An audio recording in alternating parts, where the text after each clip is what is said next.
Hello दोस्तों, आज हम डिस्कस करेंगे नए टॉपिक के बारे में जिसमें ब्रॉडर कॉन्सेप्ट्स रहेंगे। Melting, freezing, vaporisation, condensation, sublimation, deposition. ठीक है, इसके बारे में चर्चा करेंगे और साथ साथ जो इम्पॉर्टेंट कंसेप्चुअल क्वेश्चंस हैं, जैसे कि क्यों हमारा जो सब्सटेंस का जो मेल्टिंग है और फ्रीजिंग है पॉइंट वो सेम रहता है। जैसे पानी की कंडीशन में 0 डिग्री सेंटीग्रेड वही उसका फ्रीजिंग पॉइंट है और वही उसका मेल्टिंग पॉइंट है। इसके बारे में भी आपको जस्टिफिकेशन मिलेगा। दूसरा क्वेश्चन कि जैसे हम कहते हैं कि जो जितनी हमने हीट सप्लाई की उतनी रेट से ही टेम्परेचर बढ़ेगा, ये सरासर गलत है। इसका भी जस्टिफिकेशन आपको इसी वीडियो में मिलेगा। और तीसरा क्वेश्चन कि क्यों जो हम पतीले में पानी गर्म करते हैं, जो पानी का सेंसेशन है वो इतना डेंजरस नहीं होता जितना स्टीम का सेंसेशन जो हम फील कर देते हैं एट सेम टेम्परेचर वो ज़्यादा डेंजरस है। इसके बारे में भी आपको जस्टिफिकेशन मिलेगा। तो ये थोड़ा सा ब्रॉडर एस्पेक्ट पे वीडियो आपको डिटेल में समझाया जाएगा with the help of face change diagram. ठीक है, इसकी मदद से मैं सारे कॉन्सेप्ट क्लियर करूंगा। और ये जो डायग्राम है बेसिकली एक क्लोज सिस्टम में के लिए फेवरेबल है। क्लोज सिस्टम माने कि मास का कोई बाहर जाना पॉसिबल नहीं है, हीट का ट्रांसफर हो सकता है थर्मोडायनेमिक्स के। इसकी मदद से ये सारे कॉन्सेप्ट्स आपको क्लियर करूंगा और जो इंपॉर्टेंट क्वेश्चंस हैं उसके बारे में भी आपको जस्टिफिकेशन मिल जाएगा। ठीक है, तो सबसे पहले हम चर्चा करते हैं मेल्टिंग के बारे में। देखें, वाई एक्सिस पे टेम्परेचर है और एक्स एक्सिस पे हीट का जो मैं सप्लाई दे रहा हूँ एट सर्टन कंडीशन। यहाँ पे आ जाए, यहाँ पे रहेगा फ्रीजिंग पॉइंट। ठीक है, मतलब इससे नीचे गिरेंगे तो सॉलिड स्टेट में चला जाएगा, इससे ऊपर की स्टेट में चल जाएंगे तो लिक्विड स्टेट में चल जाएगा। ये थोड़ा सा है, पर एक्चुअल में मेल्टिंग क्या है और जो क्वेश्चन है उसकी जस्टिफिकेशन भी यहीं से आपको मिल जाएगी। तो मेल्टिंग को वैसे कहते हैं हम फ्यूजन। ठीक है, फेस का चेंज आपको पता है, सॉलिड से लिक्विड। अब आप यहां से यहां तक देखें, हीट एब्जॉर्ब हो रही है at constant temperature. Heat absorb करने का मतलब है एंडोथर्मिक। ठीक है, जब हीट एब्जॉर्ब होती है, कोई एब्जॉर्ब करता है सब्सटेंस, तो उसको कहते हैं एंडोथर्मिक प्रोसेस। तो ये एंडोथर्मिक प्रोसेस है मेल्टिंग। अब कांस्टेंट टेम्परेचर पे अगर हीट एब्जॉर्ब हो या रिलीज हो, रिलीज फ्रीजिंग में होती है, ठीक, एब्जॉर्ब मेल्टिंग में होगी, क्योंकि इस डायरेक्शन में जाएंगे, हीट बढ़ रही है, एब्जॉर्ब करेगा मेल्टिंग, तो उसको कहते हैं लेटेंट हीट बेसिकली। तो इस फेस में क्या कहेंगे, मेल्टिंग के दौरान लेटेंट हीट ऑफ फ्यूजन। मतलब कि ये इंपॉर्टेंट कॉन्सेप्ट है कांस्टेंट टेम्परेचर वाला। क्यों टेम्परेचर नहीं बढ़ा यहाँ पे, क्यों कांस्टेंट रहा, इसके पीछे का रीजन कि देखें, हीट बढ़ने के साथ वाइब्रेशन होगी सॉलिड में, जो लैटिस होगा वो वाइब्रेट करना शुरू होगी, और साथ साथ जो इंटरमोलिकुलर फोर्सेस हैं जो उसको बांधे रखते हैं वो वीक होंगी, ऑर्डर डिक्रीज होगा। ऑर्डर डिक्रीज होगा मतलब कि जो उसका स्ट्रक्चर है वो थोड़ा सा उसमें रैंडमनेस आएगी, मतलब एंट्रोपी बढ़ेगी। तो ये बेसिकली जो हीट है ये यूटिलाइज होगी उसके वीक जो इंटरमोलिकुलर फोर्सेस हैं, यानी कि उनके जो बॉन्ड्स हैं उसको वीक करने में यूटिलाइजेशन होगी उसकी। किसकी, लेटेंट हीट। ये वाली जो हीट दी है हमने उसको कहते हैं लेटेंट हीट ऑफ फ्यूजन। इसीलिए ये टेम्परेचर बढ़ाने में मदद नहीं करेगी, सिर्फ मदद करेगी हमें बॉन्ड्स की वीकनेस के लिए इस कंडीशन में। ठीक है, तभी कांस्टेंट टेम्परेचर रहता है और टेम्परेचर बढ़ता नहीं है। इसका जस्टिफिकेशन आपको क्वेश्चन का मिल गया होगा कि क्यों जो हम हीट सप्लाई करते हैं उसी हीट सप्लाई से, जितना हम रेट से हीट सप्लाई करते हैं उसी रेट के हिसाब से टेम्परेचर बढ़ना चाहिए। ये सरासर बात गलत है, क्योंकि हमने यहाँ पे हीट सप्लाई की बट टेम्परेचर नहीं बढ़ा, वो यूटिलाइजेशन होगा बॉन्ड की वीकनेस के लिए। तो करेक्ट स्टेटमेंट क्या है इसकी जस्टिफिकेशन की, जितनी हम हीट सप्लाई करते हैं उसके हिसाब से सेम रेट पे टेम्परेचर नहीं बढ़ता। ठीक है, ये आपको जस्टिफिकेशन मिल गया होगा। ठीक है, अब फ्रीजिंग की तरफ जा रहे हैं हम। तो फ्रीजिंग की कंडीशन में क्या हो रहा है, हम बैकवर्ड की तरफ जा रहे हैं, मतलब हीट का रिलीज हो रहा है। हीट का रिलीज हो रहा है तो एक्सोथर्मिक प्रोसेस है, लिक्विड से सॉलिड की तरफ बन रहा है। कांस्टेंट टेम्परेचर, ये भी इंपॉर्टेंट कॉन्सेप्ट कि फ्रीजिंग आपके हिसाब से ये नहीं होना चाहिए और ठंडा हो गया। टेम्परेचर कांस्टेंट है। क्यों कांस्टेंट है? जो लेटेंट हीट हमने दी थी वही उतने ही अमाउंट में निकली, वो यूटिलाइजेशन हुई उसकी ऑर्डर को इंक्रीज करने के लिए। जो पहले थोड़ा सा रैंडमनेस थी ऑर्डर में, लैटिस में, वो फिर से उस ऑर्डर को मेंटेन करने की कोशिश करेगा सॉलिड वाले की। तो काइनेटिक एनर्जी कम होगी, अट्रैक्टिव फोर्सेस इंक्रीज करेंगे, ऑर्डर इंक्रीज करेगा, और एंट्रोपी यानी कि रैंडमनेस वो डिक्रीज करेगी, और फिर से वो फ्रीजिंग की तरफ ऐसे बनाया होगा सेम रेंज में। तो ये दोनों कंडीशंस किस कंडीशन में है? डायनेमिक इक्विलिब्रियम में। मतलब कि कुछ पार्टिकल्स ऐसे होंगे जो ज़्यादा इफेक्टिव हैं, ज़्यादा वीक हैं उनके बॉन्ड, वो फेस चेंज करेंगे सॉलिड से लिक्विड। फ्रीजिंग की कंडीशन में वो सॉलिड में रहना चाहेंगे, मतलब जल्दी ट्रांसफर हो जाएंगे। कुछ ऐसे उसमें पार्टिकल्स होंगे जो लिक्विड से सॉलिड की तरफ जाएंगे, मतलब इसमें एक इक्विलिब्रियम मेंटेन होगा इस फेस में।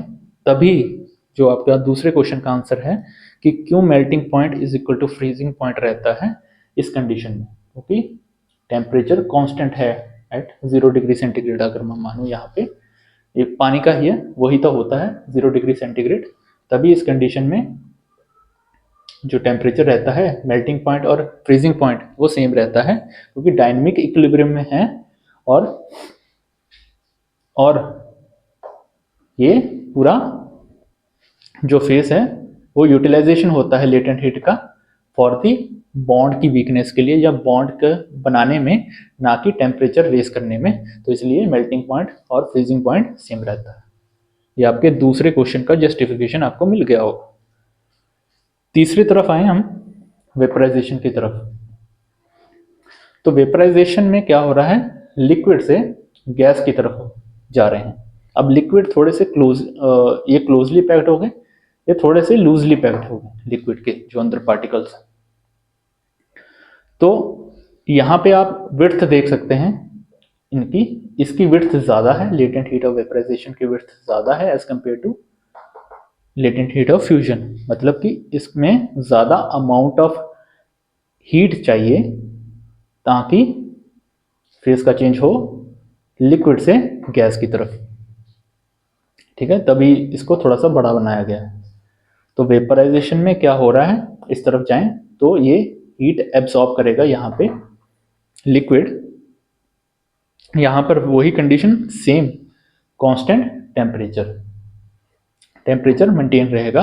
ये बॉइलिंग पे होगी वेपराइजेशन, बॉइलिंग की कंडीशन पे।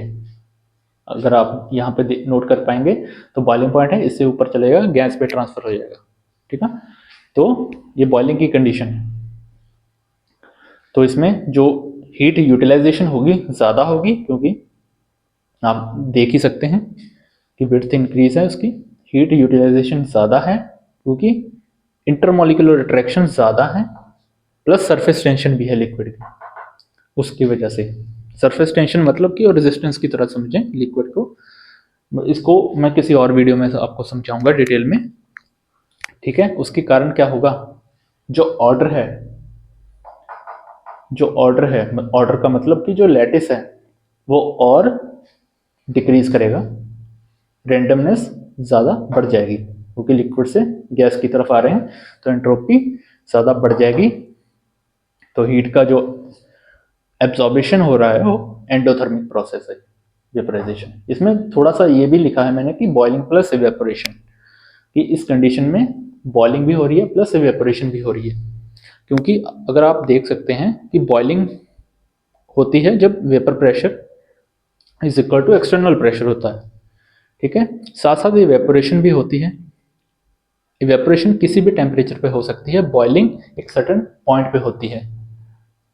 जो इवेपोरेशन है, इसको थोड़ा सा समझा देता हूँ। इवेपोरेशन है एक सरफेस फिनोमेना है मतलब जो ऊपर के मॉलिक्यूल्स होते हैं वो ज़्यादा इवेपोरेट कर अपनी जो लिक्विड से है उसको ज़्यादा तेज़ी से छोड़ते हैं एज कम्पेयर टू जो डेप्थ में मॉलिक्यूल्स हैं। तो सरफेस फिनोमिना है इवेपोरेशन, किसी भी कंडीशन में हो सकता है, किसी भी टेम्परेचर पे हो सकता है। वेपर जो बॉइलिंग है वो सर्टेन कंडीशन है, सर्टेन पॉइंट पे होगा जो vapour pressure is equal to external pressure. ठीक है, तो इस दोनों का मिक्स है वेपराइजेशन, इसको भी आप नोट करें। ठीक है, कंडेंसेशन अगर कूलिंग की तरफ आए, हीट रिलीज होगी। हीट रिलीज का मतलब एक्सोथर्मिक, फेस का चेंज किस में होगा, गैस से लिक्विड। कांस्टेंट टेम्परेचर वही एनर्जी जो रिलीज होगी लेटेंट हीट ऑफ वेपराइजेशन जो उसको दी थी, वही जो अगर इक्वल अमाउंट ऑफ एनर्जी वही रिलीज होगी, वो लैटिस को मेंटेन करने में कोशिश करेगा। जो ये रैंडमनेस है इसको थोड़ा सा लिक्विड की जो लूजली पैक स्ट्रक्चर है उसमें बदलने की कोशिश करेगा। ऑर्डरनेस इंक्रीज होगी क्योंकि डिस्टेंस डिक्रीज करेगा। जब डिस्टेंस डिक्रीज करेगा तो इंटरमोलिकुलर फोर्सेस अपना डोमिनेशन दिखाएगी, तो ऑर्डरनेस इंक्रीज होगी और एंट्रोपी कम हो जाएगी इससे लिक्विड के केस में। तभी वो उसका जो फेस का चेंज होगा गैस से लिक्विड की तरफ होगा। ठीक है, ये कंडेंसेशन हो गया। तो ये भी सेम वैसी कंडीशन में डायनेमिक इक्विलिब्रियम में रहते हैं। ये सारा जो स्टेट है अंडर क्लोज्ड सिस्टम है, मतलब कि मास का ट्रांसफर नहीं होगा, हीट का ट्रांसफर होगा, उसमें वैलिड है। ठीक है, तो जो आपका तीसरा क्वेश्चन था कि क्यों जब सेम 100 डिग्री सेंटीग्रेड पर जो पानी की जो सेंसेशन है वो ज़्यादा खतरनाक नहीं है एज कंपेयर टू स्टीम की सेंसेशन। स्टीम के जो इफेक्ट है वो ज़्यादा खतरनाक है, ज़्यादा सिवियर बर्न्स हमें मिलेंगे स्टीम के केस में as compare to boiling water. इसका पीछे का reason latent heat of vaporisation. जो पानी है वो अब तक लेटेंट हीट ऑफ वेपराइजेशन को एब्जॉर्ब नहीं कर पाया, तो जो एक्स्ट्रा जो हीट है उसका इफेक्ट नहीं दिखेगा। अगर हमारे स्किन के ऊपर पानी हो तो कंडेंसेशन होगी, मतलब हीट का क्या होगा, रिलीज होगा, एक्सोथर्मिक प्रोसेस है, तो मतलब उसका इफेक्ट कम दिखेगा क्योंकि latent of heat of vaporisation उसने अब्जॉर्ब नहीं की। अगर स्टीम की बात करें, उसका जो बॉन्ड्स हैं, उसके अंदर जो हाइड्रोजन बॉन्ड्स है पानी के, वो ब्रेक हो गए और हम हीट प्रोवाइड कर रहे हैं, मतलब उसने जो स्टीम है उसने लेटेंट हीट ऑफ वेपराइजेशन को भी एब्जॉर्ब कर रखा है। तब अगर वो स्किन के ऊपर गिरेगा जो स्टीम है तो क्या होगा, उसका सेंसेशन भी हमें मिलेगा, लेटेंट हीट ऑफ वेपराइजेशन का भी सेंसेशन मिलेगा क्योंकि उसने भी उसको एब्जॉर्ब कर रखा है स्टीम ने। तो इसके कारण ज़्यादा सीवियर बर्न्स हमें फील होंगे। तो ये आपका तीसरे क्वेश्चन का जस्टिफिकेशन आपको मिल गया होगा। तो ये था।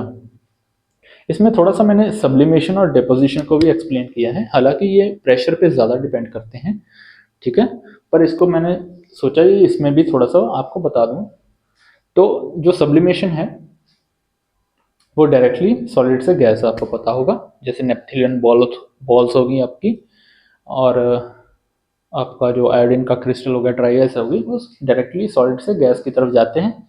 लिक्विड का जो ट्रांजिशन है वो नहीं दिखता क्योंकि ये जो कंडीशन होते हैं उसमें लिक्विड फेस खत्म गायब ही होता है एक हिसाब से, समझे, एक सर्टेन प्रेशर पे।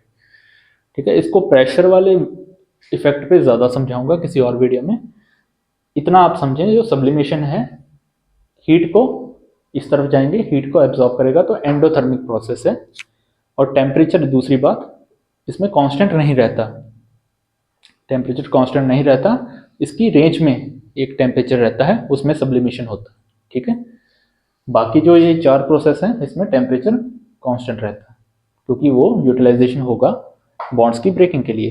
तो इससे ये पता लगता है कि उसकी जो सॉलिड होगा उसका जो वीक इंटरमोलिकुलर फोर्सेस होंगे बहुत ज़्यादा वीक होंगे, तो इसलिए डायरेक्टली वो सब्लिमेशन के केस में सॉलिड से गैस की तरफ जाएगा और हीट का एब्जॉर्बेशन होगा, तो एंडोथर्मिक प्रोसेस।